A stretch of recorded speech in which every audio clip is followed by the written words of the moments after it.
আসসালামু আলাইকুম। আশা করি আল্লাহর রহমতে সবাই সুস্থ আছেন।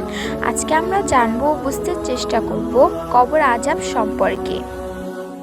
রাসূল সাল্লাল্লাহু আলাইহি ওয়াসাল্লাম বলেছেন, বান্দাকে যখন তার কবরে রাখা হয়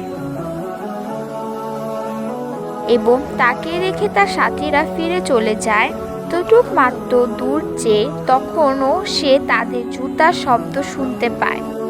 সময় তার কাছে দুজন ফেরেশতা এসে তাকে বসিয়ে দেন।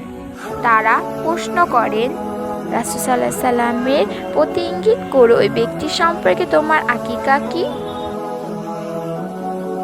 যদি মুমিন ব্যক্তি হয়ে থাকে তাহলে তার উত্তরটি হবে, আমি সাক্ষী দিচ্ছি যে তিনি আল্লাহর বান্দা এবং তার রাসূল।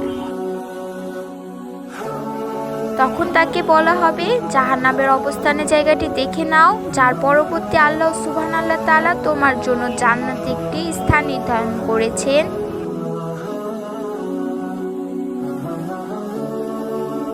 সুবহানাল্লাহ।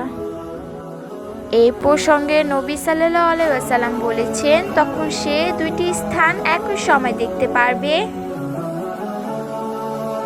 আর যদি সে কাফির বা মুনাফিক হয়ে থাকে তাহলে তার উত্তর হবে, আমি জানি না, তবে অন্য লোকেরা যা বলেছে আমিও তা বললাম।